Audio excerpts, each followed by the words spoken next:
I started my first business with just $300 in a dream. Looking back, I can hardly believe how far I've come, and the journey wasn't a smooth one. But if there's one thing that defines the path of an entrepreneur, it's resilience, grit, and the ability to never give up, even when the odds seem impossible. It all began in 2017, right after I graduated from college. I had no job lined up, no idea what I wanted to do, and the pressure was mounting. All my friends were landing fancy corporate jobs, but I couldn't shake the feeling that the traditional path wasn't for me. One night, I sat in my small apartment in a crappy part of town and wondered what I could do to make something of myself. That's when the idea hit. It wasn't anything revolutionary, but it was something I knew there was a market for: personalized phone cases. Now, I wasn't some huge tech expert, nor was I an artist by any stretch of the imagination, but I figured that if people were willing to pay for custom t-shirts or mugs, why not phone cases? So, I did what any broke postgraduate would do. I Googled everything: how to design phone cases, how to start an online business, how to find suppliers. In those early days, it felt like my life was consumed by research. I learned how to use Photoshop, how to create designs that actually looked good, and how to set up an online store on Shopify. I invested all $300 I had into buying a few phone cases in bulk from a supplier on Alibaba and a basic Photoshop course. I had no idea how much time and energy I was about to pour into this, but I was ready to give it a shot. I listed the cases on Etsy and launched a website. The next few weeks were a mix of excitement and frustration. My first sale came after 2 weeks of pure silence. A stranger in Ohio ordered a phone case with a cool, custom design of a cat wearing sunglasses. It felt like a huge victory, even though I had no idea how to make it all work. I immediately ran to my kitchen, grabbed the first packaging materials I could find, and sent out the order. The excitement I felt when I shipped that first product is something I'll never forget. But soon after that, reality hit hard. I started getting a lot of orders, more than I could handle. I was spending my days designing, printing, packing, and shipping, and the nights were spent trying to figure out how to scale. The business was growing, but I had no time to even think about the next step. Around the 6-month mark, I knew something had to change. I couldn't keep up with all the tasks myself. That's when I hired my first part-time employee, a college friend who needed extra cash. That was a game changer. With her help, I was able to focus more on marketing and growing the brand instead of drowning in day-to-day operations. At this point, things were looking good. Sales were increasing, and the business was starting to feel like it could actually be a real thing. But I was still working out of my apartment and packing boxes in my tiny living room. I realized that if I really wanted to grow, I needed to take the next step. That meant finding a proper office and more employees. I signed a lease on a small warehouse space in an industrial area that looked like something out of a horror movie. It was dark, a little sketchy, and the rent was steep, but it was a necessary risk. Hiring more people wasn't easy. I had to learn the art of leadership, something I had no experience with. There were days when I felt like I was failing at it, especially when dealing with the complexities of people's personalities and the stress of running a growing business. I learned quickly that managing people was more challenging than managing products. But I also learned the value of creating a culture of transparency and accountability. As we grew, we started to realize that phone cases weren't enough. We began offering other personalized tech accessories: laptop sleeves, tablet cases, and wireless chargers. It wasn't long before we became known as the place to go for unique, high-quality custom products. The next major turning point came when I decided to invest in paid ads on Facebook and Instagram. I had heard horror stories about businesses spending hundreds on ads with little return, but I took the risk anyway, and it paid off. Our revenue nearly tripled in just 3 months. Fast forward a few years, and the business was booming. We had expanded our product line even further and were shipping worldwide. We had a full-time team of 20 people, a warehouse that was barely big enough to handle all the inventory, and our own website and app. The custom tech accessory business I started from nothing was now a multi-million-dollar company. I couldn't believe it. But with success came new challenges. As we scaled, so did the competition. Copycats appeared out of nowhere, stealing our designs and offering lower-quality products at cheaper prices. I realized that in this world of entrepreneurship, it wasn't enough to just offer a great product. You also had to innovate, protect your brand, and continuously push forward. We invested heavily in intellectual property and design protection and started building a community around our products through social media. It wasn't all smooth sailing, though. There were several moments when I thought about giving up. We faced supply chain issues, had massive customer service backlogs, and even had to lay off a few employees when things weren't looking good financially. But every time things looked bleak, I reminded myself of how far I'd come and how much I had learned. Looking back, I can say with certainty that building this business has been the hardest yet most rewarding thing I've ever done. But what stands out the most is the journey itself, the lessons learned, the failures, and the small victories along the way. There's no secret formula to success. There are no shortcuts. It's about showing up every single day, putting in the work, and never giving up when things get tough. If I can do it, anyone can. It's about having that initial spark, the desire to make something of yourself, and the willingness to take risks. Entrepreneurship is messy, unpredictable, and tough, but it's also incredibly rewarding. There's nothing quite like the feeling of building something from nothing and watching it grow. If you enjoyed the video, don't forget to leave a like and subscribe to the channel. It helps the content grow and motivates me to create even more great videos. Turn on notifications so you don't miss any new uploads. By the way, I'm curious, when do you usually watch my videos? While working, studying, or just relaxing at home? Let me know in the comments. I'd love to hear from you. Thank you for your support. I had never considered myself the entrepreneurial type. I was the guy who loved a good steady paycheck, a predictable 9 to 5, and the security that came with working for someone else. But like most of us, life had other plans for me. I started my career out of college working for a marketing agency. It wasn't glamorous, but it paid well enough for me to afford an apartment in a city I loved, meet friends, and live comfortably. I was working with a group of talented people, but I never thought of branching out on my own. To be honest, the idea of starting a business terrified me. What if I failed? What if I couldn't pay rent? Then everything changed when I got laid off. The company I had worked for nearly 3 years decided to downsize. I was one of the first to go. One day, I showed up at work, only to find a cold email in my inbox. Your position has been terminated due to restructuring. It was a gut punch, but also, deep down, I wasn't all that surprised. The signs had been there for a while. The company was struggling financially, and the atmosphere had shifted to one of uncertainty. I spent the next few weeks in a mix of disbelief and anger. I'd never been the type to dwell on things for too long, so eventually, I decided to start looking for another job. However, after a few interviews, I realized something. I didn't want to go back to working for someone else. Sure, I could easily find another job in marketing, but would I be happy? Could I spend the next 30 years of my life in the same routine, working for someone else, climbing the corporate ladder just to end up in the same spot as I was? So, I took a risk. I had no savings to speak of. My credit was decent, but I didn't have a ton of disposable income to throw into a business venture. But I had an idea. I had been helping a local nonprofit with their marketing efforts on the side for a while, and I was always getting asked by friends and colleagues if I could help them with their own marketing needs. That's when the light bulb went off. Maybe I could start a marketing agency. I didn't have a grand plan. In fact, I had very little idea of what I was doing. All I knew was that I had some skills, I knew how to work hard, and I had the desire to learn quickly. So, with a mix of nerves and excitement, I took the plunge. The first few months were brutal. I didn't have any clients, and the few leads I did get didn't pan out. I wasn't exactly rolling in cash, and every day felt like a struggle. But I refused to give up. I worked out of my apartment, sent cold emails to small businesses in my area, and even walked into local stores and offered to help them with their marketing. It was embarrassing at times, but I knew I had to keep pushing. Then, finally, something clicked. One of the local businesses I had reached out to agreed to take a chance on me. It wasn't a huge deal. They only wanted me to handle a small project, but it was a start.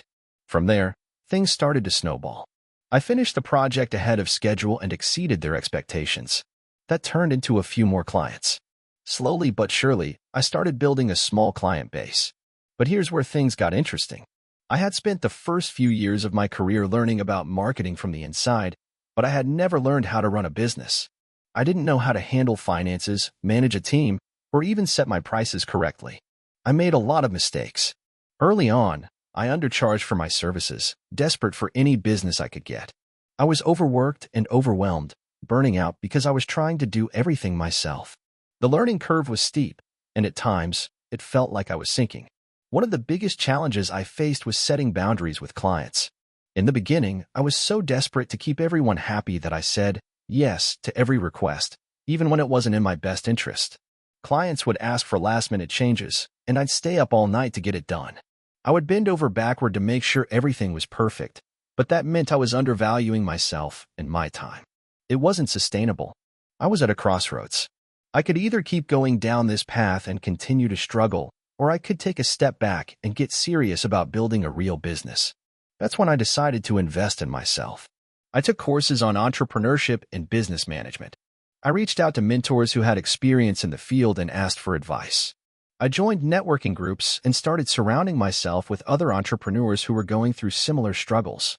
I also had to get clear on what I wanted out of this business. I didn't want to just make money. I wanted to create something sustainable that would allow me to live the life I wanted. That meant getting intentional about how I spent my time, choosing clients carefully, and setting clear boundaries. I learned to say no more often, which was one of the hardest lessons for me. Things didn't change overnight, but over time, I started to see progress.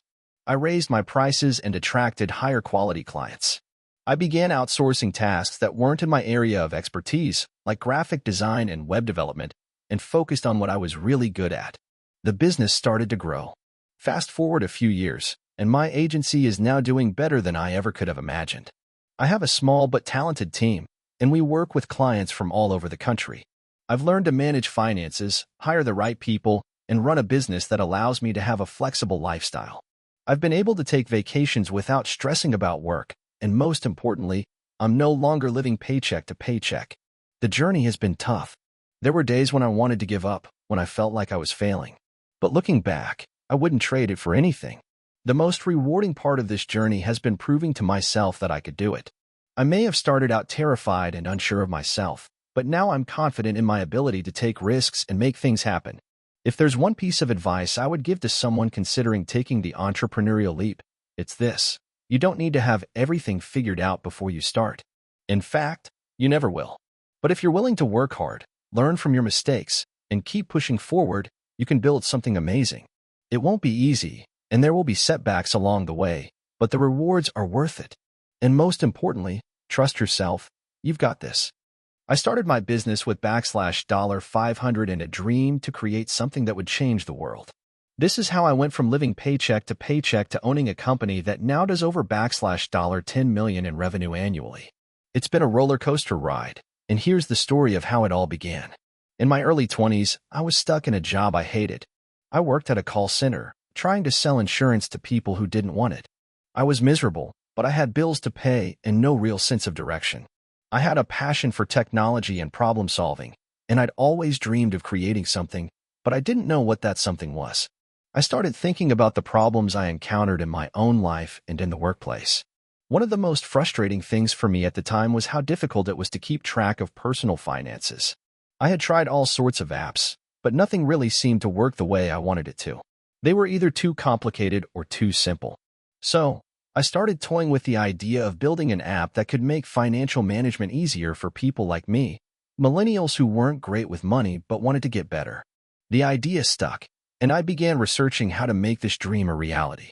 I didn't have a technical background, so I started by learning the basics of coding. I spent nights watching tutorials on YouTube and reading blogs about app development. I quickly realized I wasn't going to get very far without help. I didn't have much money, but I did have a network of people who might be able to help. I reached out to a friend from college who had some experience in tech. He was hesitant at first. He was already working a stable job, and the idea of starting a business from scratch seemed risky. But after a few more conversations and some convincing, he agreed to partner up with me. We started working on the app during our free time. We both had full-time jobs, so it was tough balancing our side hustle with the rest of our lives. I would work on the app during the evenings and weekends while he would focus on the technical side of things. The first few months were brutal. We hit a lot of roadblocks, coding issues, design problems, and our own lack of experience. But we kept pushing forward. We used every resource available to us. We joined online forums, attended meetups, and reached out to anyone we thought could help. We learned as we went, fixing bugs, improving the user interface, and slowly but surely getting closer to our goal. We knew the market was saturated with financial apps, but we believed we could create something better. We had to stand out, so we focused on simplicity. We wanted our app to be intuitive and easy to use, so people wouldn't feel overwhelmed by it. After 6 months, we had a beta version ready. It wasn't perfect, but it was functional. We released it to a small group of friends and family to get feedback. The response was encouraging. People liked the concept, but they wanted more features. At first, we were discouraged. We had no money to hire additional developers, and we didn't want to make the app too complicated. But we took the feedback seriously and began prioritizing the most requested features. The first big hurdle came when we needed to launch our app to a larger audience. We had no money for marketing, and we were just two guys with a dream. We decided to bootstrap everything. We created a simple website, started a blog, and used social media to spread the word. At the time, influencer marketing wasn't as big as it is now, but we managed to get a few influencers in the personal finance space to give our app a try. They liked it and shared it with their followers, which helped us gain some traction. The first few months of the launch were slow. We only had a few hundred users, but we were learning a lot from them. We continued to update the app, fixing bugs and adding new features. Slowly but surely, the number of downloads started to climb. Word of mouth worked wonders, and soon, we were getting thousands of downloads per month. But with success came new problems. We had to upgrade our servers, hire more people, and find ways to scale the business. I remember the first time I got an email from a user saying they loved the app and had started using it to save money. It was a small email, but it meant the world to me. I knew then that we were onto something, but we still had a long way to go. The next year was a blur of meetings, negotiations, and more hard work. We managed to secure a small investment from an angel investor who saw the potential in our product. This gave us the funds to expand our team and start building more advanced features. Our app went through several iterations, and we began adding things like budgeting tools, savings goals, and credit score monitoring. As our user base grew, so did the pressure. We were still a small team, and there was always something new to fix or improve. But we kept our heads down and worked tirelessly. We had a vision, and we weren't going to stop until we saw it through. After 2 years of constant grinding, we were finally at a point where we could see the fruits of our labor. Our app was gaining recognition, and we started attracting the attention of larger investors. We were able to secure a Series A round of funding, which allowed us to expand even further. By this point, we had a team of 25 people and were doing over $1 million in revenue annually. Fast forward to today, and we have over 500,000 active users, and our app is considered one of the top personal finance apps in the market. We've been featured in major publications, and we've partnered with some of the biggest names in fintech. I still can't believe how far we've come. It wasn't easy, and it's still not easy. Every day presents new challenges, but we've built something that has real value. We've helped thousands of people manage their finances and save money, and that's the most rewarding part of all. Looking back, there were so many moments where I almost gave up. So many sleepless nights, so many times when I thought we weren't going to make it. But we kept going, and I'm proud of what we've accomplished. If there's one thing I've learned through all of this, it's that persistence is everything. You don't need to have all the answers when you start. You just need to be willing to learn, adapt, and keep pushing forward. If you're thinking about starting your own business, my advice is simple. Take that first step. Don't wait for the perfect moment, because it doesn't exist. The road will be tough, and it will take longer than you think. But if you stay focused and believe in what you're doing, anything is possible. It all started with $500, a dream, and a lot of hard work. If I can do it, so can you. It all started in my cramped apartment in the city, with nothing but a worn-out desk, an old laptop, and a burning desire to solve a problem that frustrated me every day. I was a software engineer, and like many people, I hated the way I managed my personal tasks. I was using a mix of sticky notes, random spreadsheets, and a few half-baked apps that were supposed to help me stay on top of everything, but none of them worked as well as I wanted them to. I thought to myself, why is it so hard to find a simple tool that actually helps you organize your life without a steep learning curve? One night, in the middle of a particularly stressful work week, I decided to take matters into my own hands. I pulled up my IDE, Integrated Development Environment, cracked open a can of Coke, and began sketching the first version of what would eventually become my startup's flagship product, a no-frills, easy-to-use task management app. I didn't have any business experience, and I definitely didn't have the money to hire anyone. It was just me, the code, and a vague idea of what I wanted to create. I had no grand plan or roadmap, just a desire to build something better than what was already out there. I remember telling myself, if I can just build something that solves this problem for me, there's got to be at least a few other people who feel the same way. The first few months were painful. I was working full-time as a software engineer, so I could only dedicate a few hours a day to the project. My days consisted of coding late into the night after work and on weekends. I often felt like I wasn't making any progress, and self-doubt began creeping in. The app's design was clunky, and the user experience was terrible. It was as if every time I fixed one issue, 3 new problems popped up in its place. I also had zero experience in marketing or product design, which made the whole process feel like I was walking blindfolded. Every tutorial I watched seemed to give me half of the information I needed, but never the full picture. Still, I pushed on because I genuinely believed in the idea. Around 6 months in, I finally had a working prototype, a simple web app that allowed users to create, edit, and track their tasks. It wasn't revolutionary, but it did the job. I launched a small beta and shared the link on a few online forums, hoping for some early feedback. To my surprise, a handful of people signed up and began using it. They left comments saying they liked the concept but wished for a few extra features, like recurring tasks and reminders. At that point, I realized that I wasn't just building this app for myself, I was building it for people like me, who were struggling with the same issue. That feedback became the foundation for the next few months of work. I added features based on what users asked for, and the app started to improve. But every time I added something new, I realized the app was still far from perfect. It wasn't as smooth or polished as I wanted it to be. That's when I made a critical mistake. I started comparing myself to other successful products out there. I'd look at apps like Todoist and Trello, with their sleek designs and endless funding, and I'd feel like I was way behind. Why would anyone use my app when these giants existed? I almost gave up, convinced that my idea was just a drop in the ocean of a saturated market. But something kept me going. Maybe it was the small group of users who kept asking for new features or the few emails I received from people telling me how the app helped them stay organized. I didn't have the resources to compete with the big players, but I did have something they didn't, a real connection with my users. They weren't just numbers to me. They were people who relied on my app to make their lives easier. That drove me to keep improving. Fast forward to a year later. The app had grown from a few dozen users to a few thousand. I was still working full-time, but now I had the beginnings of something that resembled a real business. I got a domain, hired a freelance designer to help with the UI, and even started adding premium features to monetize it. My side hustle had turned into something that could, just maybe, become more than a hobby.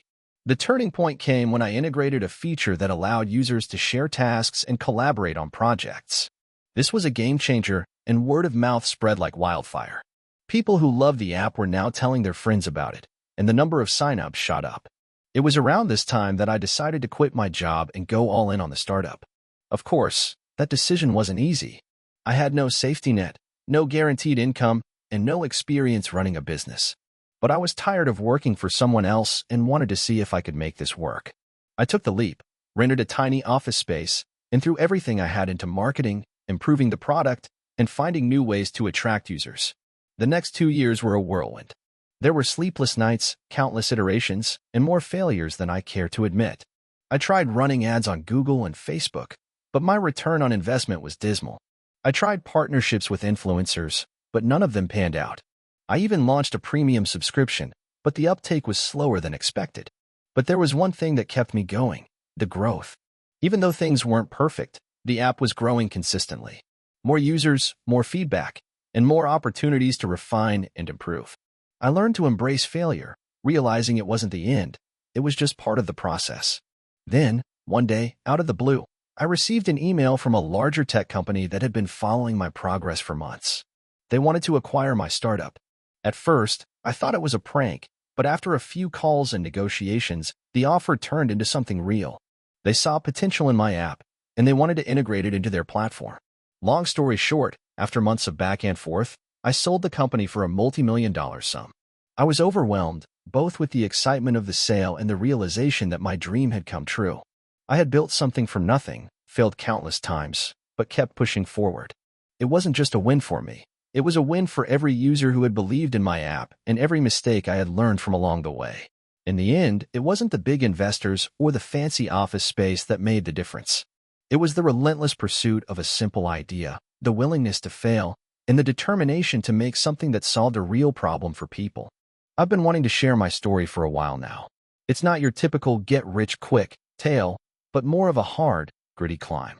I'm 31 now, and just over a year ago, I was sitting in my cramped apartment in the middle of a city I couldn't afford, struggling to pay my bills, with no idea where my life was going. Fast forward to today, and I'm running a successful tech startup that's grown faster than I ever imagined. Here's the story of how I went from being broke and directionless to living a life that I actually love. I grew up in a small town with a single mom who worked multiple jobs to keep us afloat. Money was always tight, but we made it work. I always knew I wanted something more. Not necessarily in terms of money, but in terms of independence and the ability to change my situation. I hated the idea of working for someone else for the rest of my life, and I wanted to build something from scratch that was truly mine. I just had no clue what that something would be. In college, I thought I had everything figured out. I got a degree in computer science, thinking that would give me a clear path to success. After graduation, I landed a decent-paying job at a startup, which I thought would be the beginning of my climb. But reality hit me hard. The work environment was toxic. There were constant layoffs, low morale, and a company culture that felt more like a competition than a collaboration.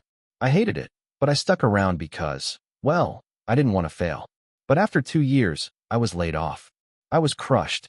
It wasn't just the job loss. It was the feeling of failure that followed. I'd poured so much of myself into that role, thinking it would lead me to something bigger. But now I was back at square one, with no clear direction. I didn't want to go back to another corporate job, but I also had no idea how to start my own business. I remember sitting on the couch in my tiny apartment, feeling like the weight of the world was on my shoulders. The rent was due, my credit card bills were piling up, and my confidence was shot. That's when I decided to make a change. I didn't know where it would lead, but I knew I couldn't keep doing the same thing and expect different results. I started by learning everything I could about entrepreneurship.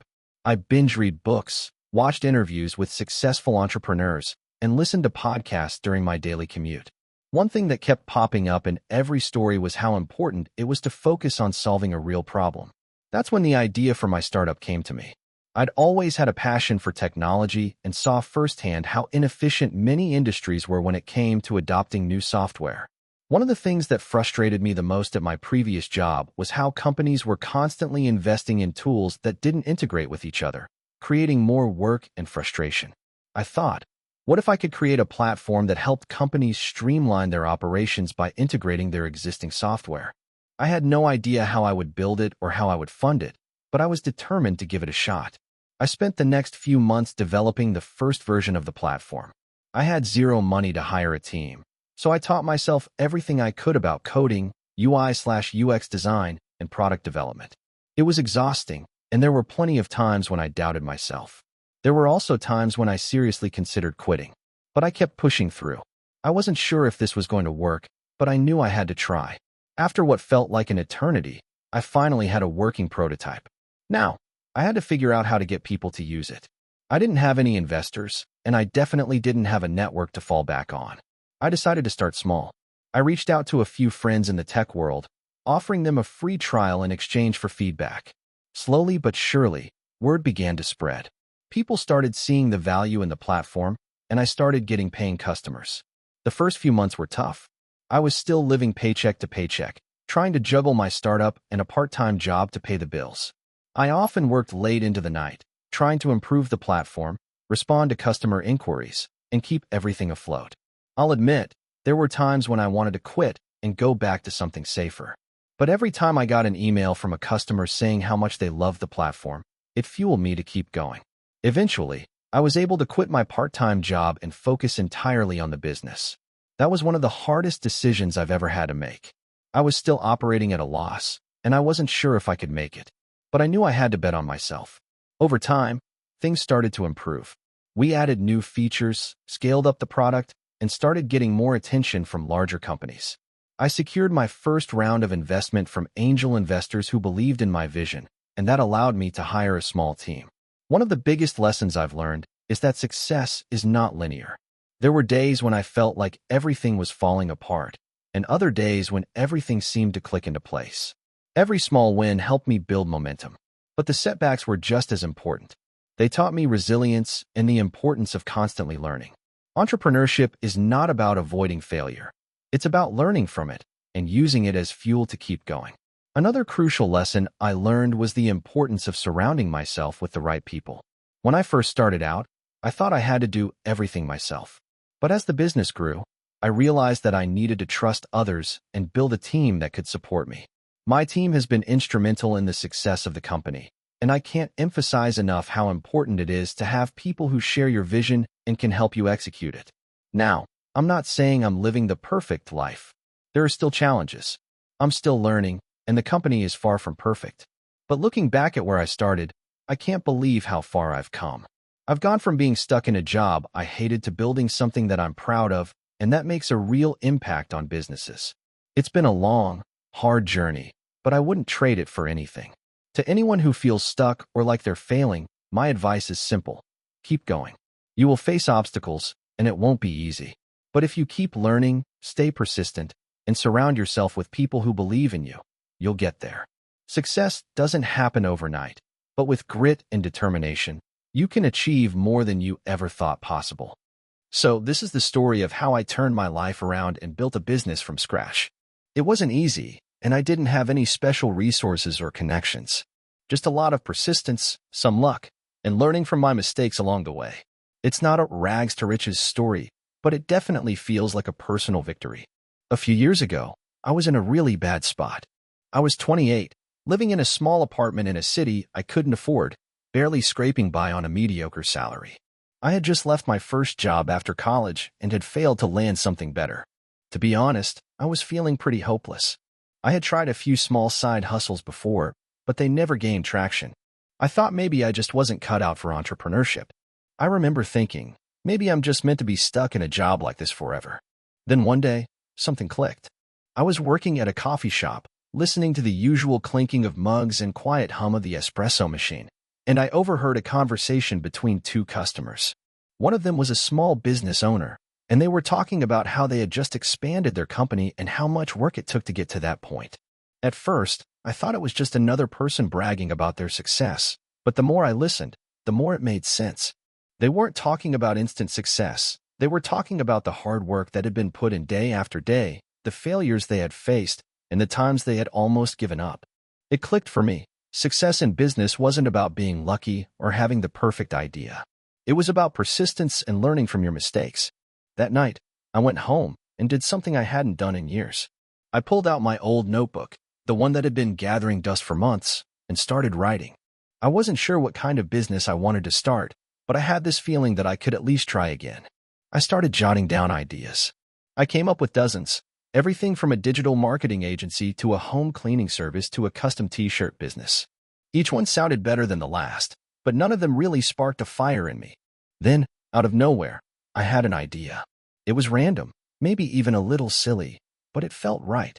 I'd always been into fitness. Working out had been my one consistent hobby for the past few years, and I realized there was a huge gap in the market for affordable, high-quality workout gear. I wasn't talking about the big-name brands. I was thinking about a brand that focused on comfort and durability but didn't charge an arm and a leg for it. I thought, why not start my own line of affordable workout clothes? I didn't have a fashion background. I didn't know anything about manufacturing or textile sourcing, but I had determination, and I was ready to learn. I started researching everything I could. I spent countless nights watching YouTube videos, reading blogs, and reaching out to manufacturers overseas. At first, I was overwhelmed by the amount of information out there. It felt like everyone had a niche in this market. But I kept reminding myself, the key to success was carving out a space that no one else was occupying yet.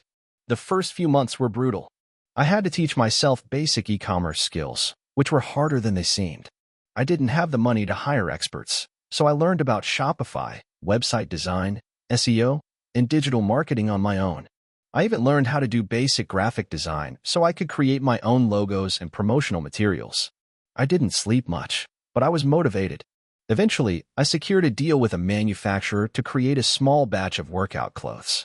I had no idea how I was going to sell them, but I figured I could figure it out. So, I set up a website, took some DIY product photos, and launched my online store. The first few weeks were discouraging. There were no sales. Not a single order came in. I started second-guessing myself and wondering if I had just wasted months of my life. I almost gave up, but instead of quitting, I decided to try something different. I started reaching out to influencers in the fitness space. I offered them free products in exchange for reviews, hoping that their followers would check out my store. To my surprise, a few said yes. When the first few influencers posted about my products, things began to pick up. Slowly but surely, orders started coming in. It wasn't a flood of sales, but it was something. I remember the first time I saw an order notification pop up on my phone. It felt like a huge win, like I had just climbed a mountain. It wasn't much, but it was proof that my idea wasn't as crazy as I'd thought. As the months passed, I kept tweaking my business model. I listened to customer feedback, updated my website, and learned more about how to run Facebook ads.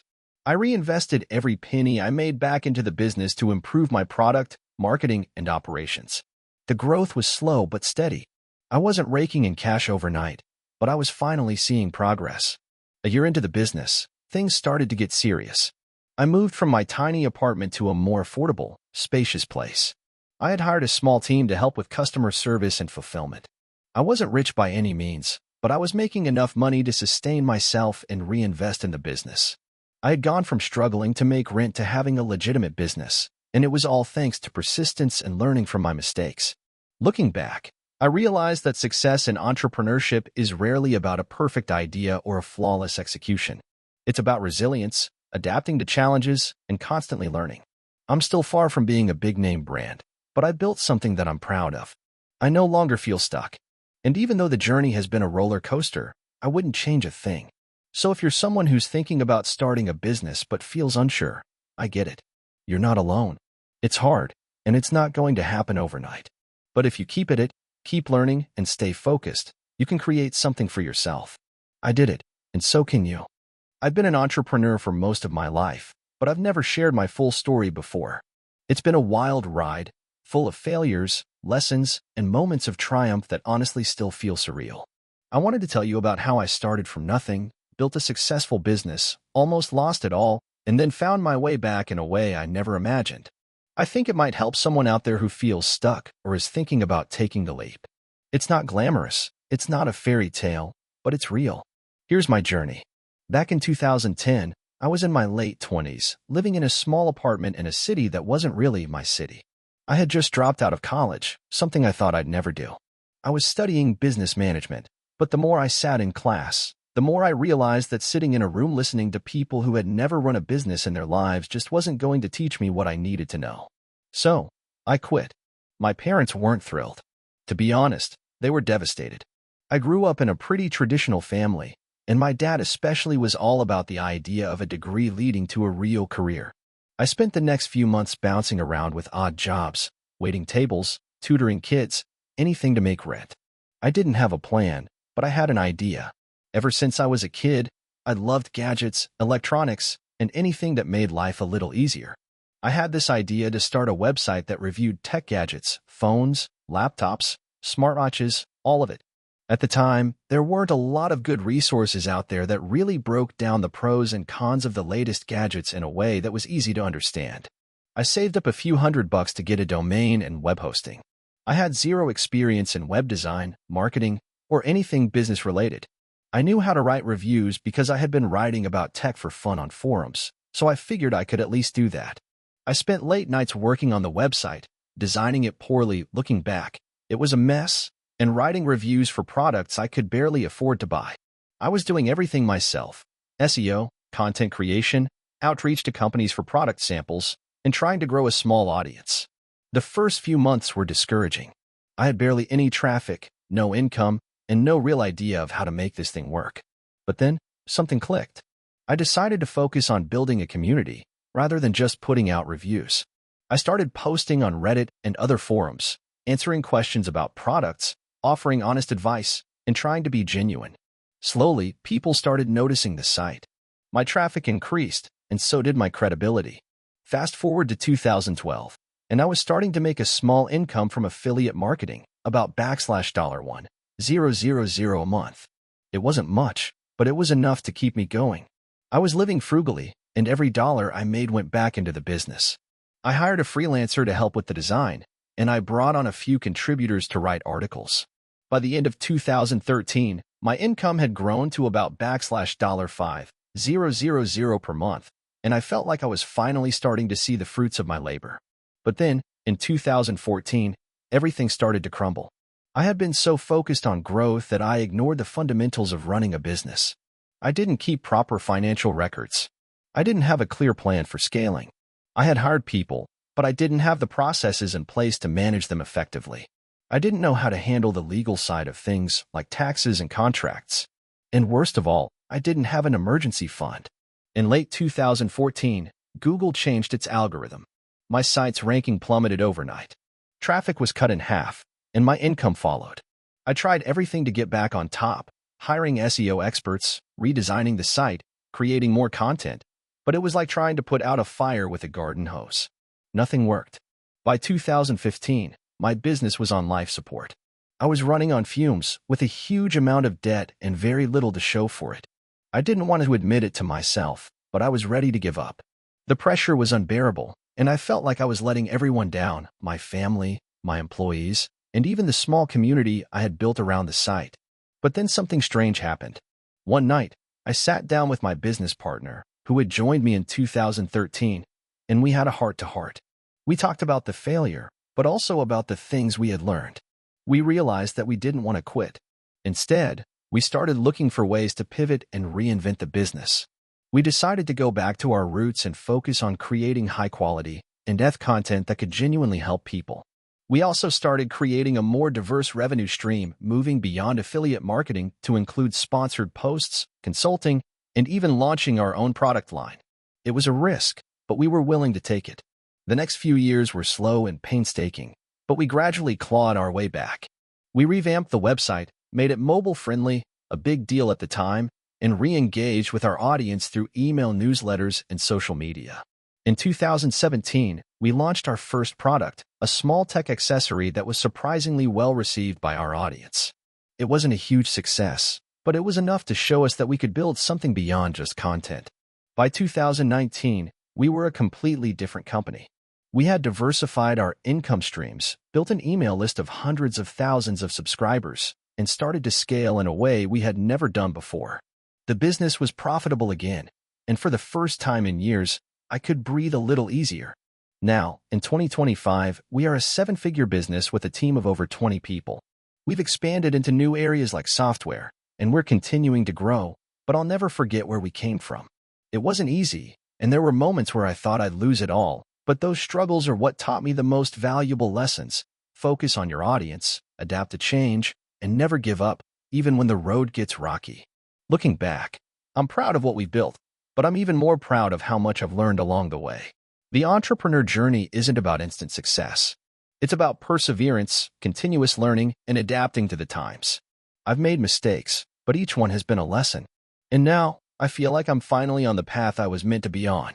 To anyone thinking about starting their own business, just remember, if you're passionate, persistent, and willing to learn from every failure, you can get there. The road is long and it's tough, but it's worth it. So this is the story of how I went from being broke and jobless to building a small but successful online business, and all the wild lessons I learned along the way. It's not an overnight success story. In fact, it took years of struggle, mistakes, and some very late nights. But looking back, I wouldn't trade a single moment of it. If anything, the hardships are what shaped me into the entrepreneur I am today. Grab a cup of coffee because this is a long one, but it's worth it. I've always had a bit of an entrepreneurial itch. Growing up, I was always the kid trying to sell lemonade on the street corner or flipping old toys for pocket change. Nothing serious, just small hustles here and there. But by the time I graduated college, I realized I had no real direction. I had a degree in business administration, but no clear idea of what I wanted to do with it.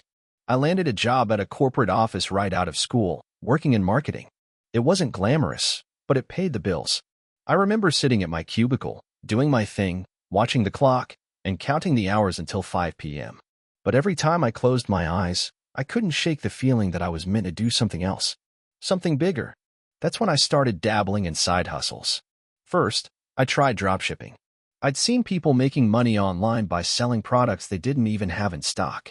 The idea seemed too good to be true, and that's exactly why I jumped into it. I figured it was low risk and easy money, but boy, was I wrong. I spent months researching, building a website, picking products, and running Facebook ads. But every time I thought I had something figured out, I'd hit another wall. Either my ads would tank, my suppliers would back out, or my website would crash. I wasted hundreds, if not thousands, of dollars on a business model that seemed to promise so much but ultimately delivered very little. Frustrated, I gave up on dropshipping and moved on to affiliate marketing. This time, I decided to focus on content creation and monetizing through affiliate links. I started a blog, spent countless hours writing posts, creating content, and promoting products I genuinely believed in. At first, it was slow going. I'd get maybe a handful of visitors per day, and the affiliate commissions were small to non-existent. But something shifted when I started to learn about SEO, search engine optimization. It was like a light bulb went off in my head. SEO is the backbone of online business, and if you understand it, you can start to see traffic growth. So I went all in. I studied SEO like it was my full-time job, learning about keyword research, backlinks, and how to optimize my content to rank higher on Google. Slowly but surely, I began to see results. My traffic started increasing, and with it, my affiliate commissions. It wasn't much, but it was enough to make me believe that I was on the right path. By the time I was ready to quit my job, I had a solid side income, enough to cover my basic living expenses. So, I took the leap. I quit my 9-to-5, terrified but excited to go full-time into this online business thing. The next few months were both exhilarating and terrifying. The highs of waking up and knowing you're in control of your own schedule are incredible. But there were also plenty of lows. I quickly learned that being your own boss means you don't have a boss to hold you accountable. I had to create my own structure, develop routines, and push through the isolation of working from home. But the real challenge came when I decided to scale. I had reached a point where I was making a decent income, but I knew that if I wanted to grow, I would have to diversify. I couldn't rely solely on affiliate marketing. So I launched my own digital product, a course teaching people how to create and grow their own affiliate marketing businesses. Creating the course was a long and grueling process. There were countless hours spent recording videos, designing course materials, and putting everything together. But the hardest part was marketing it. I wasn't a natural salesman, and I had no idea how to sell a product to an audience I didn't know. I'd always relied on organic traffic, but now I needed to figure out how to build an email list, run ads, and actually close sales. I'll be honest, at first, it was a disaster. I spent way too much money on ads that didn't convert. I didn't understand my audience, so my messaging was off. And my email list was small, which meant my sales were even smaller. But I didn't give up. I kept tweaking my approach, analyzing my failures, and learning from them. Eventually, I found the right formula, understanding my audience's pain points, offering a clear solution, and building trust through consistent value. After a lot of trial and error, I made my first big sale. It was a $500 course purchase, and it felt like a massive victory. I celebrated, but I knew this was just the beginning. Over the next year, I continued to refine my product, improve my marketing strategies, and grow my email list. I also began collaborating with influencers in my niche, which helped expose my brand to new audiences. By the end of the year, I had made enough money to hire a small team. I brought on a content manager, a customer support rep, and a part-time graphic designer. This was a huge step for me, as it meant I was officially running a business rather than just a one-man show. I was no longer overwhelmed by the day-to-day tasks and could focus on growing the business even further. Fast forward to today, and I'm running a profitable online business with multiple income streams. I've sold thousands of courses, built a thriving community of like-minded entrepreneurs, and, most importantly, I've created something that allows me to live life on my own terms. But I'll tell you right now, it wasn't easy. There were days when I doubted myself, when I wanted to give up, and when I thought I was too far behind to catch up. But the key to success, at least in my experience, is persistence. And I didn't stop. I kept going, kept learning, and kept trying new things until something worked. Now, I'm in a place where I can look back and be proud of how far I've come. But I also know this journey is far from over. There are always new challenges, always room for growth, and always more to learn. The road is long, but it's worth every step. So if you're reading this and feeling stuck, frustrated, or uncertain, just know that it's all part of the process. The setbacks, the failures, the mistakes, they're not the end. They're just part of the learning curve. Keep going, stay focused, and one day, you'll look back and be amazed at how far you've come. Don't give up. The best is yet to come. Hey, friends, if you enjoy this content, Don't forget to like the video and share your thoughts in the comments. We really want to know what you like and what can be improved. What do you think of the video? Are there any topics you'd like to see in future videos? Your feedback really helps us get better. Thanks for being with us. This is the story of how I built a business from the ground up, one failure at a time. It all started when I was 23. I had just graduated from college, and like many others, I was figuring out life. I'd always been the hustler type. While my friends were headed to their corporate jobs, I knew I couldn't sit behind a desk for 40 hours a week. That's just not me. I wanted freedom, the kind that only comes from being your own boss, making your own rules, and most importantly, creating something that could outlast me. So, I decided to start a business. Now, I had no prior experience, no mentor, and to be honest, no idea what I was doing. But I had drive, and I had the belief that success would somehow materialize if I just worked hard enough. This was before everyone had access to the vast world of entrepreneurship resources on YouTube and blogs. It was just me, my ideas, and Google. I started with an online clothing store. How hard could it be? I thought. There were plenty of platforms to set up an e-commerce website, like Shopify, and the market seemed huge. The initial idea was simple. I'd sell custom-designed graphic t-shirts. I had no design skills, but I figured I could hire someone off Fiverr. I also had no inventory, but I could use dropshipping. It seemed like the perfect setup to test the waters. The first few months were exciting. I spent hours on social media, trying to get my brand out there. I even ran some ads, which seemed to do okay. I got a few sales, and that was enough to keep the fire burning. But it didn't take long for reality to set in. I started to notice that my profit margins were razor-thin. Dropshipping had its perks, like not needing to keep inventory, but it also meant that the quality control was out of my hands. And my suppliers? Not as reliable as I hoped. Shipping times were inconsistent, which frustrated my customers, and the products themselves weren't always up to par. My first major failure hit when I tried to expand. I figured that adding new products, like hoodies and mugs, would grow my customer base. But I wasn't prepared for the logistical nightmare that came with it. I didn't do the research on how much time and money it would take to properly source and ship these new items. I also didn't know how to create a loyal customer base. I had no email marketing strategy or any means of encouraging repeat business. After the initial novelty wore off, I realized that I had no plan for sustainable growth. I took a hard look at my business and admitted that I wasn't going to make it. I shut the store down after a year of struggling and losing money. The whole experience felt like a punch to the gut. I was so convinced that my first venture would be the ticket to financial freedom, but I didn't let it crush me. Instead, I went back to the drawing board. I realized that, while I loved the idea of running my own business, I didn't understand the fundamentals. I needed to learn more about marketing, operations, and the importance of customer experience. So, I started reading every book I could find on entrepreneurship. I watched webinars, attended local meetups, and even signed up for a few online courses. Slowly, I began to understand that successful businesses aren't just about selling products. They're about creating value for people and building relationships with them. It took me about 6 months before I felt ready to try again. This time, I decided to tackle a problem I had experienced personally, the frustration of finding quality, affordable office furniture. I had just moved into a new apartment and spent weeks searching for the perfect desk and chairs, but nothing felt right. Either the furniture was too expensive or poorly made. That's when I realized that there was an untapped niche for affordable, high-quality, and customizable office furniture. I launched a new business, a direct-to-consumer furniture brand. It wasn't just about selling desks and chairs. I wanted to create a brand that stood for quality, customization, and customer satisfaction. But I also learned from my past mistakes. This time, I was prepared to focus on the things that really matter: building a solid product, understanding the customer experience, and having a clear growth strategy.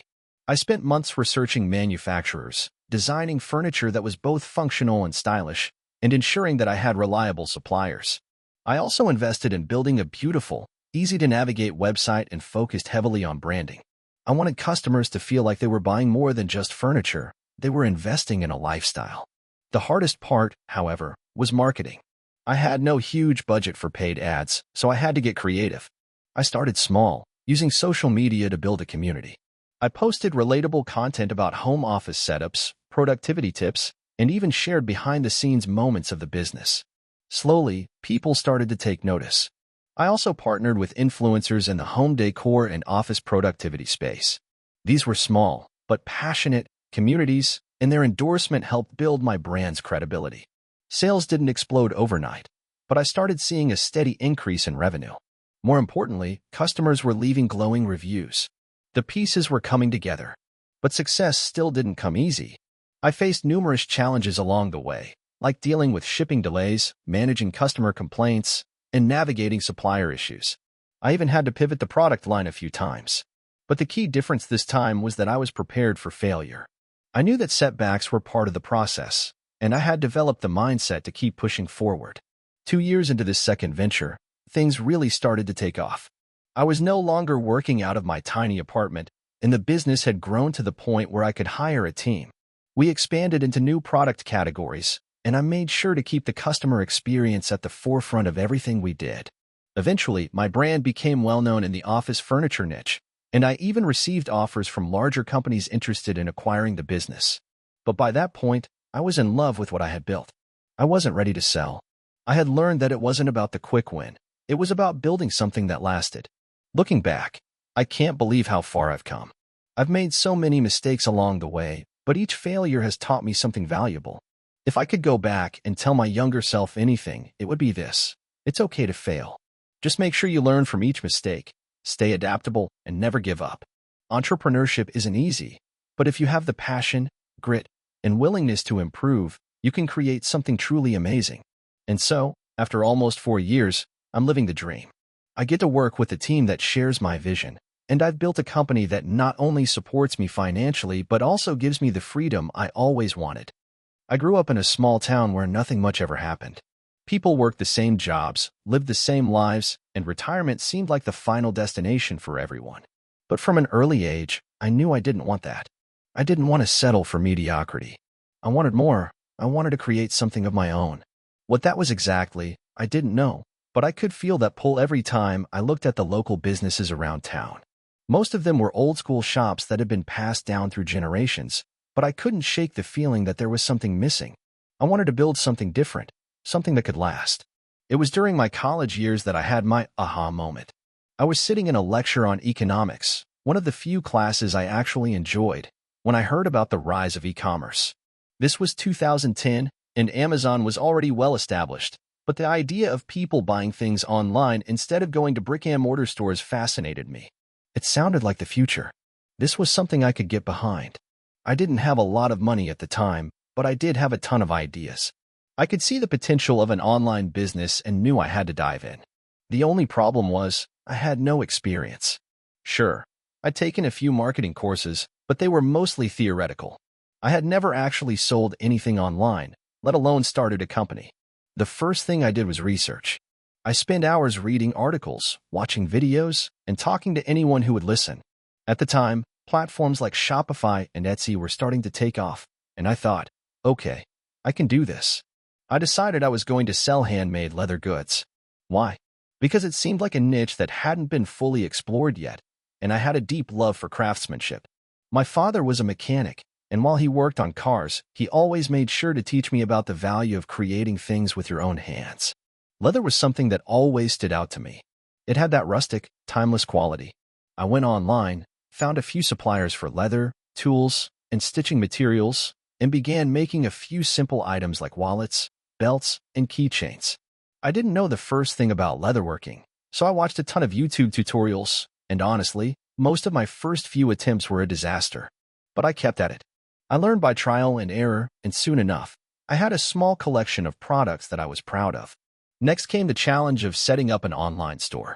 I didn't have much capital to spend on advertising, so I built a basic website using Shopify, which was super beginner-friendly. I spent hours designing the site, taking pictures of my products, and writing product descriptions. When I finally launched the site, I was both excited and terrified.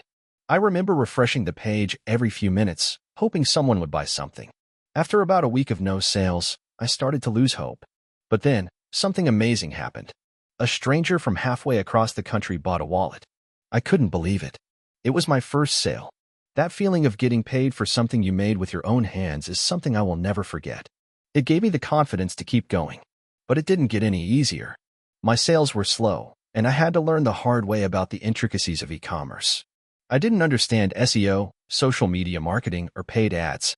My first few attempts at Facebook ads were a total failure. I was spending money on ads that didn't bring in any return, but I didn't give up. Instead, I took it as a lesson. I went back to the drawing board and focused on building an organic social media following. I started reaching out to influencers in the handmade goods space, offering them free products in exchange for reviews. Slowly but surely, I began to get some traction. A few months later, I had grown my brand to a point where I could afford to pay for professional photography and invest more in ads. By that time, I had a small following on Instagram and Facebook, and I was starting to build a loyal customer base. But then, the real challenge hit. I was running out of time. I was working part-time at a local coffee shop to fund my business, and I could barely keep up with making enough products to meet demand. I was getting orders every day, and the workload was starting to pile up. At that point, I had two options. I could keep trying to do everything myself, or I could scale the business and hire help. It was a scary decision because I was still operating on a tight budget, but I decided to take the plunge and hire my first employee. I found a local artisan who had been working with leather for years and brought him on as a part-time contractor.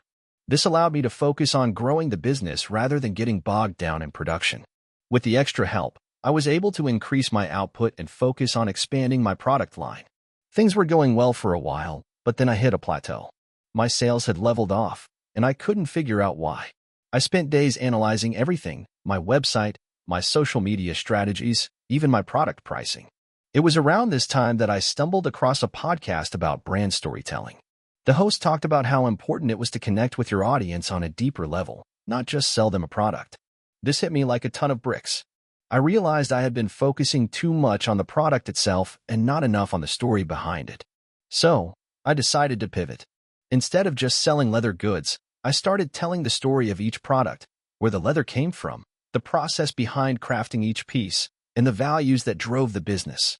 I started sharing my own journey more openly, talking about my struggles and successes, and how important it was for me to create something that stood the test of time. The response was overwhelming. People loved the story, and they began to connect with the brand on a personal level. This shift in focus completely changed the trajectory of my business. Sales skyrocketed, and I was able to hire more employees, scale up production, and expand my product line. What started as a small, one-person operation turned into a full-fledged business with a loyal customer base. Looking back, it wasn't easy. There were plenty of sleepless nights, failed experiments, and moments where I almost gave up. But I kept pushing forward because I truly believed in what I was doing. And now, years later, I'm proud to say that my business is thriving. It's a far cry from the small, struggling startup I once was. But the best part is, I'm still learning and growing. I'm still innovating, still adapting, and most importantly, still excited about the journey. If I've learned anything from this experience, it's that success isn't about having all the answers from the start. It's about being willing to fail, learn from those failures, and keep going. And most importantly, it's about being authentic and staying true to what you believe in, even when the odds seem stacked against you. To anyone out there thinking about starting their own business, just do it. Don't wait for the perfect moment, because it might never come. Learn as you go, adapt, and don't be afraid to take risks. If you're passionate enough, it will pay off. This is the story of how I went from being a broke college graduate to running a business that now generates over $1 million in revenue annually. It wasn't easy, but I learned a lot along the way, and I hope my experience will help some of you out there. I graduated from college in 2015 with a degree in marketing and absolutely no idea of what to do next. I had no job lined up, no internships to fall back on, and frankly, my resume was paper thin. I had a ton of student debt, and I knew my family wasn't in a position to help me out financially. So, I moved back home to live with my parents, feeling like I had completely failed. For the first few months, I spent my time applying for every job I could find. I attended every networking event I could and sent cold emails to people in the industry, hoping someone would take a chance on me. But after a few months of rejections, I started to feel like I was hitting a wall. One day, after another disappointing job interview, I sat down and decided I needed to do something different. I'd always been passionate about health and fitness, so I figured, why not try to combine that passion with my marketing background? That's when I came up with the idea to start my own fitness coaching business. I had no experience in the fitness industry, other than being an avid gym goer, but I figured I could learn as I went. So, I did what any clueless 22-year-old would do. I Googled everything. I spent hours on YouTube, reading blogs, and listening to podcasts. I took online certifications, joined fitness groups on Facebook, and started reaching out to people who were already doing what I wanted to do. Slowly, I pieced together a plan. My first step was to create a website and start building a brand. I wanted to offer personalized fitness coaching services to busy professionals who couldn't make it to the gym. I figured people were probably in the same boat as me, struggling to balance work, life, and health. I created a simple landing page with a few testimonials from friends who had tried my workouts. I didn't have any clients yet, but I used my marketing skills to optimize the website for search engines and promote it through social media. I also began reaching out to potential clients directly, anyone I knew who seemed like they might be interested in fitness. The first few months were slow. I didn't make much money, but I learned a lot. I learned how to create workout plans, how to market my services, and most importantly, how to build relationships with my clients. I started working with a handful of people, offering them free coaching in exchange for testimonials. The turning point came when one of my early clients referred me to her friend, who worked at a well-known company. This new client was a senior executive, and she asked if I could design a fitness program for her team to do during lunch breaks. She wanted something that would help reduce stress and increase productivity. I thought about it for a second, then agreed to the project, even though I wasn't sure how I was going to pull it off. But it turned out to be a game changer. I created a 30-minute workout that was simple enough for anyone to follow, regardless of fitness level. I incorporated stretching, mobility exercises, and light cardio, with a focus on mental clarity and stress relief. The program was a huge hit, and soon after, I was approached by more businesses asking if I could offer the same program to their employees. This is where things really started to take off. I had a steady stream of corporate clients, and I began to hire other trainers to help me scale. I also started offering online coaching and fitness courses, which allowed me to reach people outside of my local area. However, scaling was no easy feat. I made a lot of mistakes along the way. For one, I didn't understand the importance of building systems. In the early days, I was doing everything: writing programs, responding to emails, creating content, managing finances. I burned myself out quickly and almost gave up multiple times. But the biggest lesson I learned was the value of delegation. Hiring my first employee was a huge step forward. I hired a part-time assistant to help with scheduling and customer support. This freed up my time to focus on growing the business and making strategic decisions. I also brought in a business coach who helped me streamline operations and taught me the importance of setting clear goals. One of the biggest challenges I faced in the early days was pricing my services. I didn't know what to charge, so I started out offering ridiculously low rates in an effort to get clients. It worked for a while, but as I gained more experience, I realized I wasn't charging enough to sustain a profitable business. I had to raise my prices, but I was terrified. I didn't want to lose clients. To my surprise, not only did my existing clients stay, but I also attracted higher-paying clients who were willing to pay more for quality coaching. In 2019, after 4 years of grinding, my business hit $250,000 in revenue. I had a full-time team, several online courses, and a growing list of corporate clients. But I still wasn't satisfied. I wanted more. That's when I decided to launch an online fitness platform. I invested in building a mobile app that would allow clients to access my workout programs, track their progress, and interact with other members. It was a massive investment, and there were times when I questioned whether it was the right move. But in the end, it paid off. By 2021, the app was a huge success. We had over 10,000 users, and I was generating an additional $500,000 in revenue from the app alone. At that point, I realized I had created something special. In 2023, I hit my goal of reaching $1 million in annual revenue. My business now includes corporate wellness programs, personal coaching, an app, and a growing online community. I'm no longer doing everything myself, and I'm finally able to step back and focus on strategy and growth. I'm incredibly proud of how far I've come, but I know the journey isn't over. I've learned that success doesn't happen overnight, and there's no such thing as a magic formula for entrepreneurship. It's about staying consistent, being willing to learn from your mistakes, and having the courage to keep going when things get tough. If there's one piece of advice I can give to anyone thinking about starting their own business, it's this: start where you are, with what you have. Don't wait for the perfect moment or the perfect conditions. Just start. You'll figure it out along the way. And most importantly, don't be afraid to fail. Every failure is just a lesson, and it brings you one step closer to success. I never thought I would become an entrepreneur. Growing up, I was never the ambitious type. I didn't have dreams of being the next Steve Jobs or Elon Musk. I was just a regular kid from a small town in Ohio. My family was working class, and while we didn't want for anything, we didn't have much beyond the essentials. School was never my thing either. I wasn't a terrible student, but I wasn't a standout. I got by.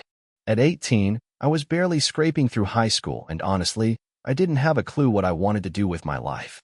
College seemed like the obvious next step, but it didn't feel right. So, I took a job at a local retail store and put off the big decisions. Retail wasn't glamorous, but it paid the bills.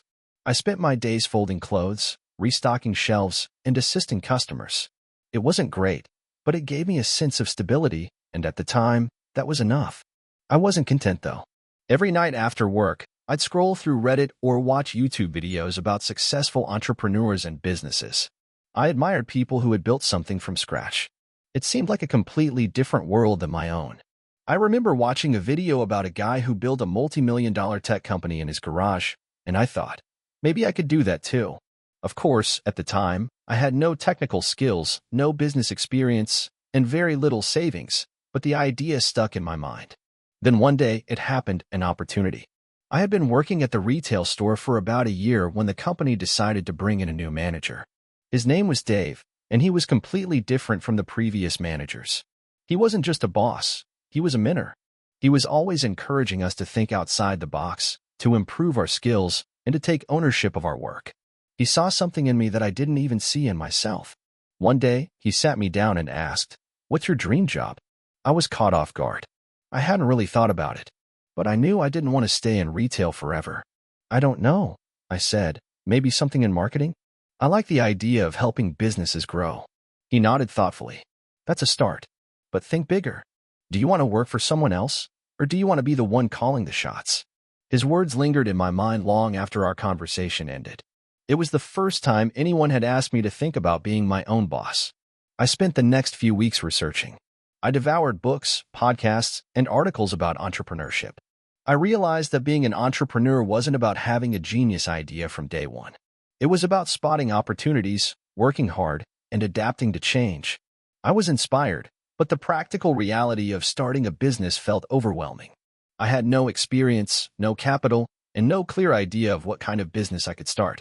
But there was one thing I did know. I was tired of working for someone else. One day, I was scrolling through Reddit when I came across a post about print-on-demand businesses. It was a simple concept: design custom products like t-shirts, mugs, and phone cases, and sell them online. The beauty of it was that you didn't need to hold any inventory. A third-party company would print and ship the products for you, and you just collected the profit. It sounded too good to be true, but I was intrigued. I spent hours researching different print-on-demand platforms, and I even took a few online courses to learn about e-commerce. I didn't know much about design, but I was determined to learn. I spent the next few months creating designs in Photoshop, learning about marketing, and building an online store. After a lot of trial and error, I launched my first store. I had no expectations, just a desire to learn.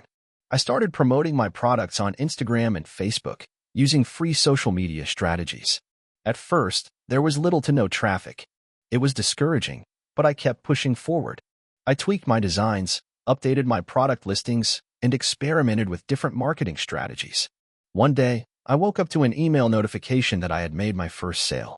It wasn't a huge sale, but it was a sale nonetheless. I felt like I had just won the lottery. That small win gave me the motivation to keep going. I realized that this could be the beginning of something. Over the next few months, I continued to refine my store, improve my designs, and grow my social media presence. Slowly but surely, sales started to trickle in. By the 6-month mark, I was making enough money to quit my retail job and focus on my business full-time. It was a terrifying leap, but I knew it was now or never. At first, it was a lot of late nights. I was still figuring out the nuances of running a business. I had to learn how to manage customer service, deal with suppliers, and handle returns. But each day brought new challenges, and I loved it. It was hard work, but it was work that I was passionate about. Then, the breakthrough moment came. I had been experimenting with paid ads on Facebook, and one of my ads suddenly went viral. I went from making a few sales a week to hundreds of sales a day. My inbox was flooded with orders. It was like a dream come true. But with success came new problems. My suppliers started lagging on shipping times, and I had to scramble to find a new one. I also had to figure out how to scale my marketing without burning out. I hired a freelancer to help with customer service, and I invested in tools to automate some of the more time-consuming tasks. It wasn't smooth sailing all the way, but I kept pushing. Eventually, I expanded my product line, hired a team of designers, and began exploring other marketing channels. My business grew year after year, and I learned more than I ever thought possible. Looking back, I can't believe how far I've come. From the kid who was just getting by in a retail job to the owner of a thriving online business, it feels surreal. I'm not a millionaire, but I'm doing something I love, and I have the freedom to live life on my own terms. The one thing that keeps coming to mind is this: entrepreneurship is not a straight path. There are ups and downs, moments of doubt, and plenty of failures.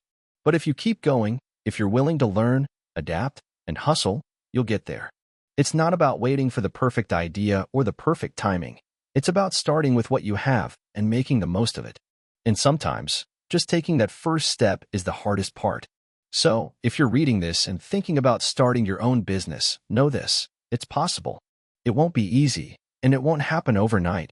But if you stay focused and keep working at it, you can make it happen. If I can do it, anyone can. I'm living proof of that. So, this is a long one. Strap in, because I've been through hell and back to get to where I am today, and I think it might help someone who's considering taking the plunge into entrepreneurship. I never thought I'd be where I am now. Growing up, I always thought I'd be in a corporate job, climbing the ladder and living the normal life. But that wasn't my story. Here's the journey that changed everything for me.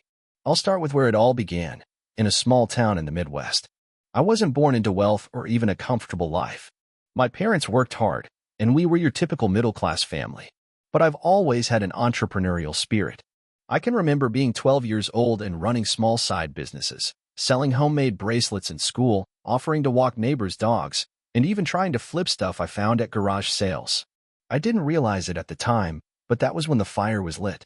After high school, I decided to go to college, but I wasn't really into the whole traditional path. I got a degree in marketing, mostly because it seemed practical. I wasn't passionate about it, but I knew I'd find something to do with it. I worked several part-time jobs during college. I was a waiter, worked at a grocery store, and even had a brief stint as a sales associate in a retail store. It was exhausting, but it taught me two key things. 1, I wasn't cut out for a 9-to-5 job, and 2, I knew there was more to life than following the typical path.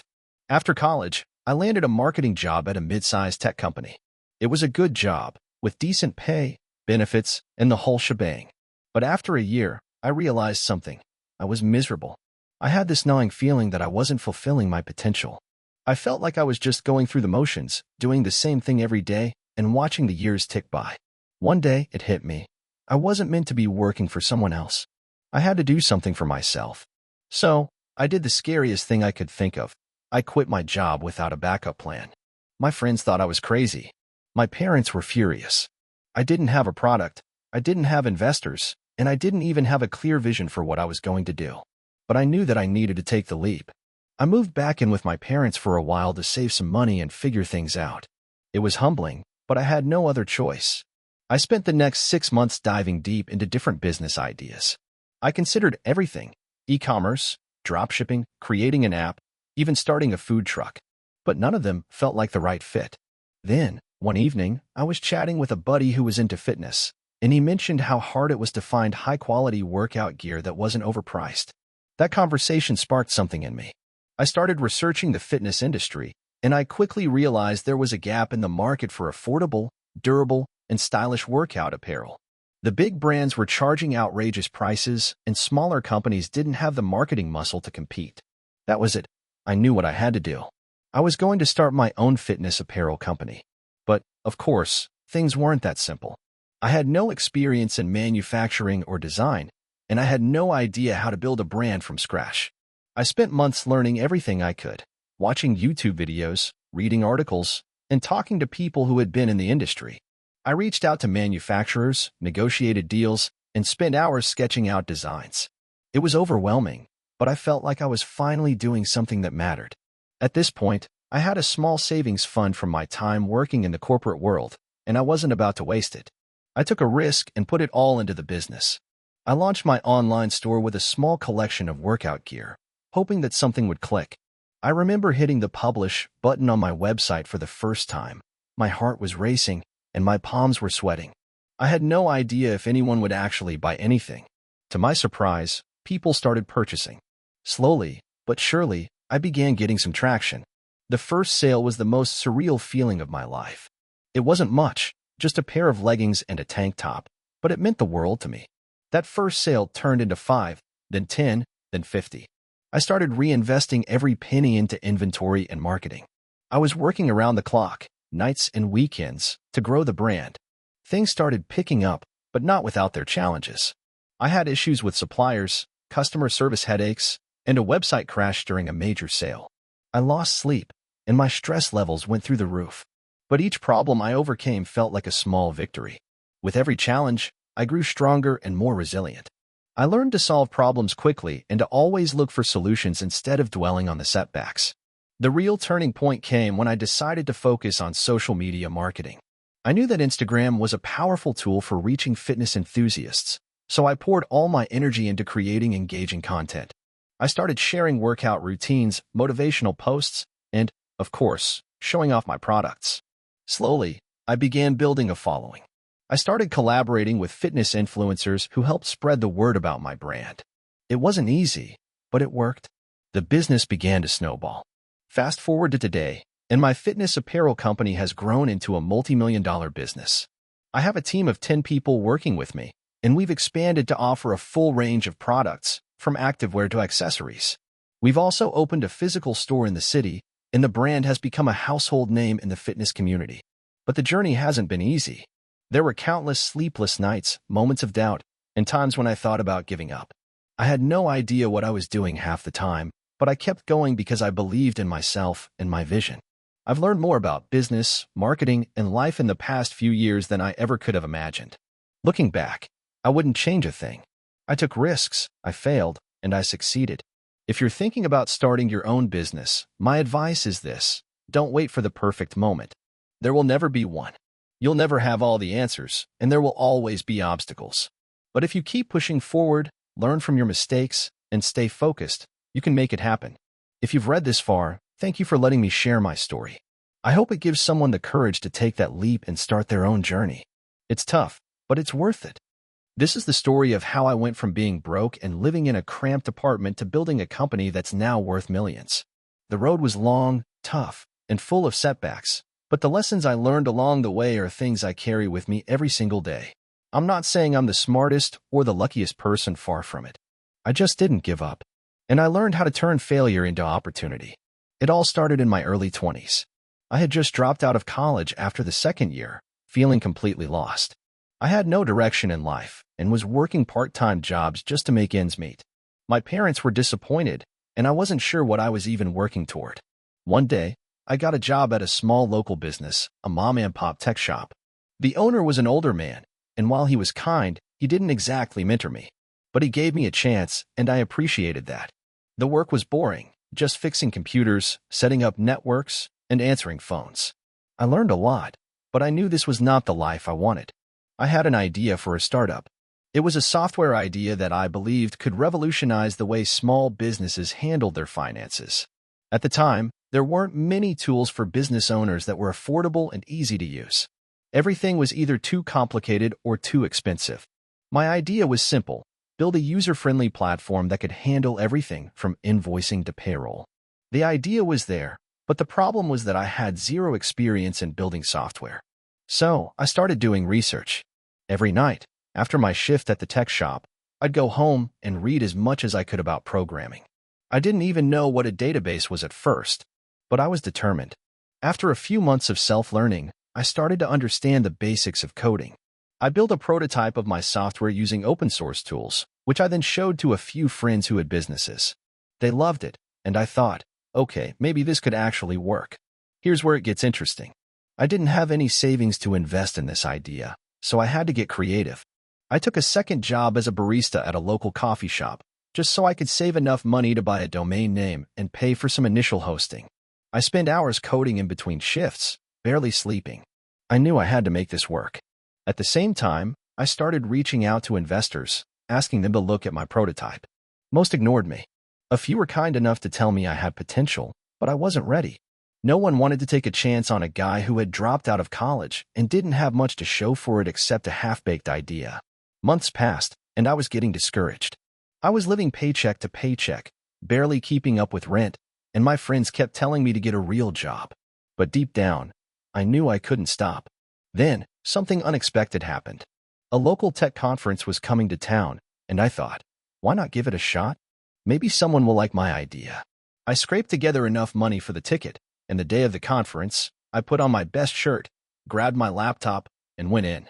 At the conference, I got a chance to present my idea to a group of investors. I won't lie, I was nervous as hell.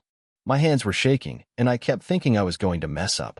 But then, one of the investors, a guy named Mark, took a real interest. He asked questions, he dug deep, and by the end of the conversation, he told me he wanted to invest. That was the turning point. Mark introduced me to other investors, and within a few months, I had raised my first round of funding.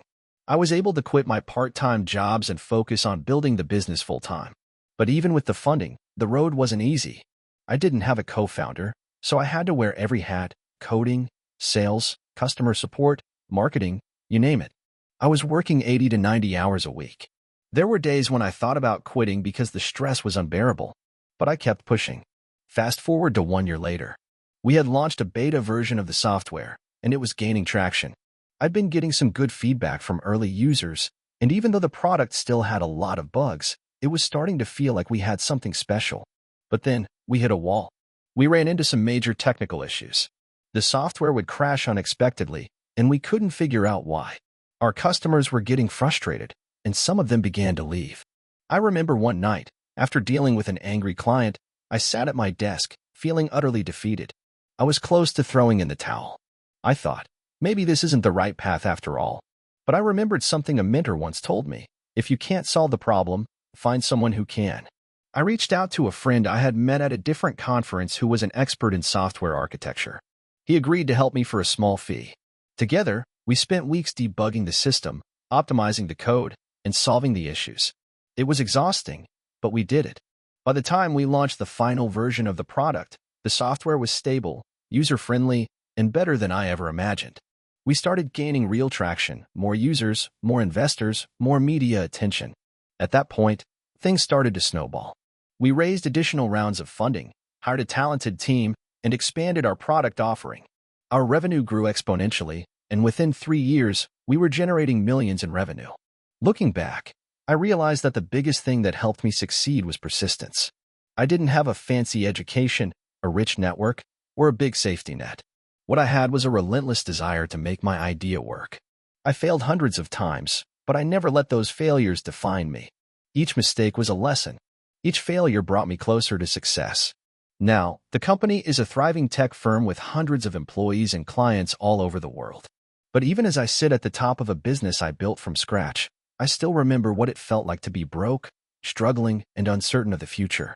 Those days taught me more about business, life, and perseverance than any success ever could. If I could give any advice to people starting out, it would be this: never give up, and never let failure stop you. You will fail, but failure is not the end. It's just the beginning of something bigger. Stay focused, work hard, and be relentless. And when things get tough, remember, the people who succeed are often the ones who just keep going, even when the odds are stacked against them. It was a cold winter day when I made the decision that would change my life forever. At 28 years old, I had just gotten out of a corporate job that I had held for over 5 years. The hours were long, the pay was decent, but I felt like a cog in the machine. I wasn't happy, I wasn't growing, and I certainly wasn't feeling like I was making any real difference in the world. So, I walked away. It felt like a massive leap of faith at the time, but looking back, it was one of the best decisions I ever made. I had always been interested in business, ever since I was a kid. I would go door to door in my neighborhood selling candy, lemonade, and anything I could get my hands on. It wasn't about the money, it was about the hustle. I loved the idea of creating something out of nothing, of having control over my own destiny. But life has a funny way of pushing you into a certain direction. After college, I took the corporate route, following the conventional advice that had been drilled into me since I was a child. Get a good job, work your way up, and eventually retire in comfort. But that's not how I saw the world. I had been talking about starting my own business for years, but like most people, I had a million reasons why it wasn't the right time. I didn't have the money, I didn't have the experience, I didn't know where to start. But after that cold winter day, all of those excuses were gone. I realized that the only thing stopping me was fear. I didn't know exactly what kind of business I wanted to start, but I knew I had a knack for solving problems. So, I began researching different industries, looking for gaps in the market that I could fill. After a lot of trial and error, I stumbled upon an idea that seemed simple enough: creating an online platform to help small businesses manage their digital marketing campaigns. There were tons of tools out there for large companies, but nothing really tailored to small businesses that didn't have massive marketing budgets. I spent the next few months obsessing over the idea. I watched YouTube tutorials, read articles, and reached out to people in the industry for advice. I even spent some of my savings to hire a freelance developer to help me build the platform. There were moments when I doubted myself, moments when I thought I was in way over my head, but I couldn't shake the feeling that this was what I was meant to do. The first version of the platform was far from perfect. It was basic, it was clunky, and there were bugs everywhere. But I was determined to make it work. I launched it with a simple landing page and a few features, then started reaching out to small business owners in my network, offering them a free trial in exchange for feedback. To my surprise, people actually signed up. I started getting emails from users telling me what they liked, what they didn't like, and what they needed. I took every piece of feedback to heart, working late into the night to fix bugs and add new features. I spent the next year building out the platform, constantly iterating and improving based on user feedback. It wasn't glamorous. In fact, it was one of the hardest years of my life.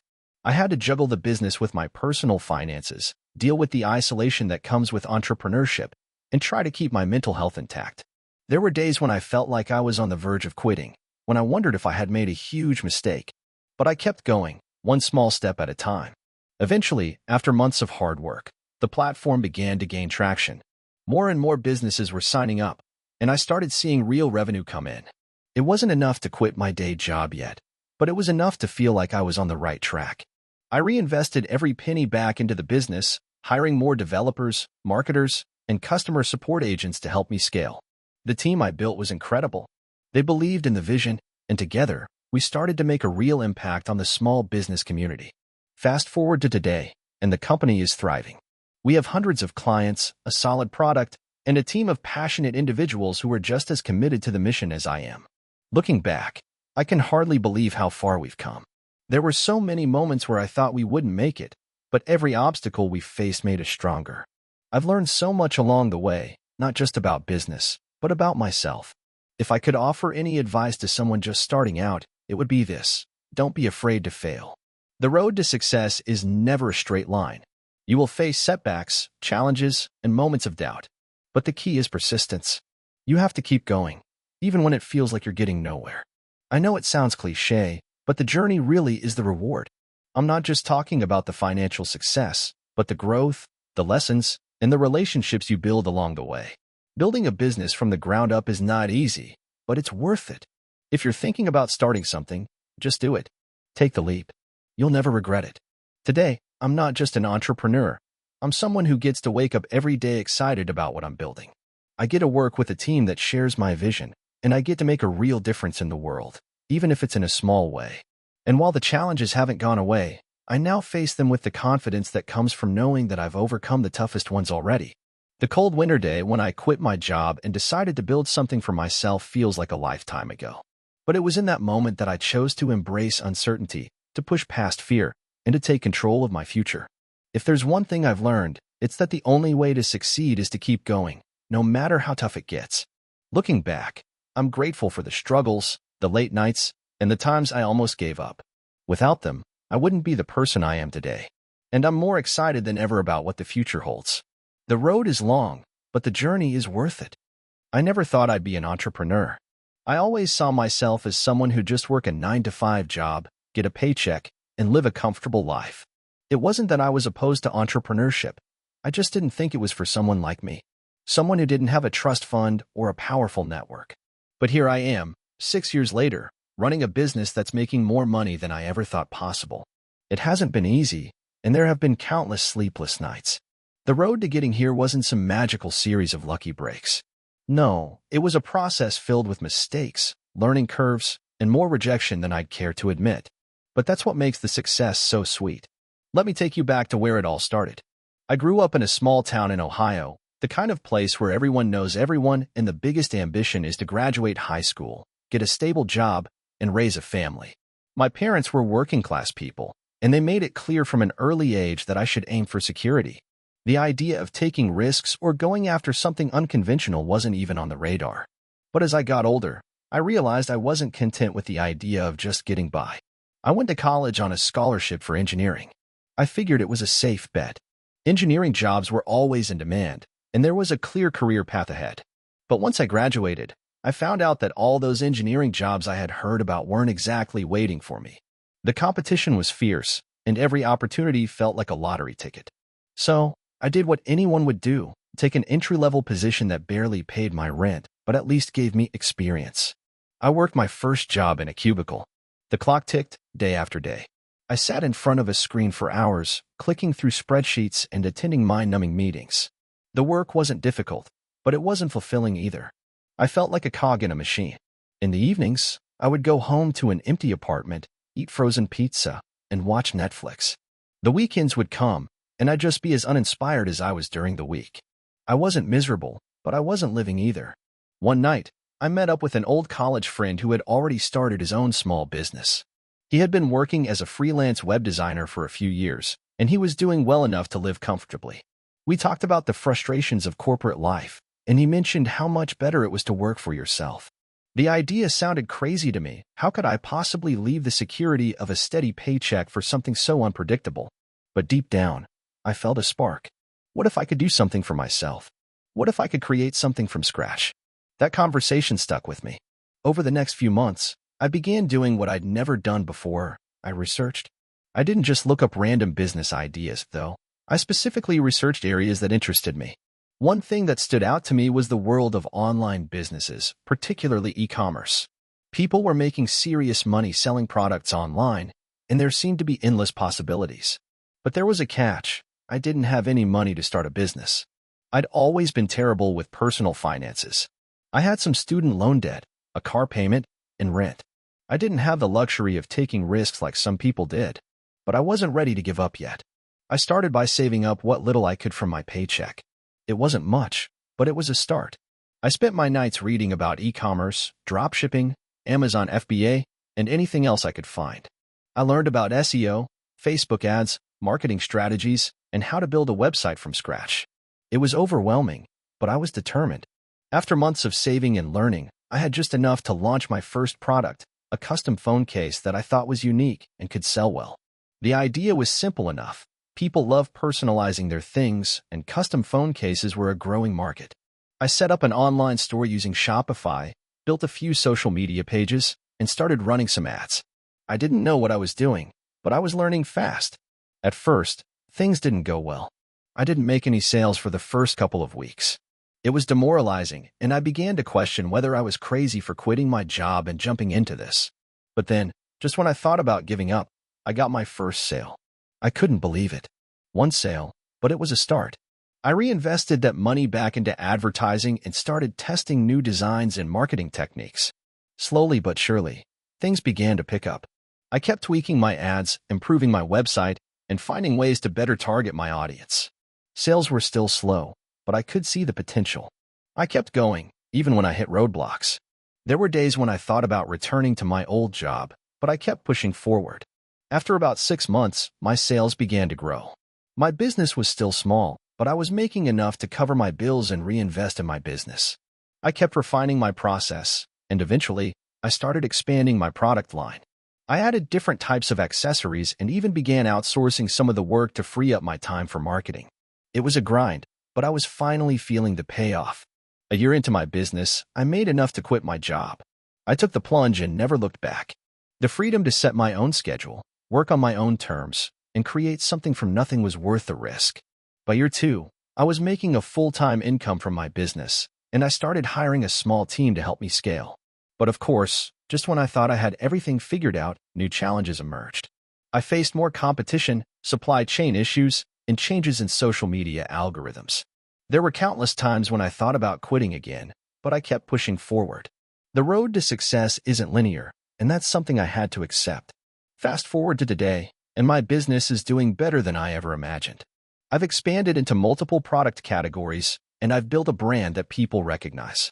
We've even had some big-name influencers promote our products, which helped our sales skyrocket. Looking back, I see how every failure, every moment of doubt, every setback helped me grow. I still remember the feeling of my first sale, the excitement and disbelief that someone believed in my product enough to buy it. That feeling keeps me going when times get tough. I know that if I could go from struggling in a cubicle to running my own successful business, anyone can do it. It takes determination, resilience, and a willingness to learn. But if you keep pushing forward, success will eventually find its way to you. Thank you for watching until the end. If you enjoyed this video, don't forget to like and subscribe to the channel so you won't miss new videos. Also, leave a comment. I'd love to hear your thoughts. Your support and engagement mean a lot to me. See you in the next video.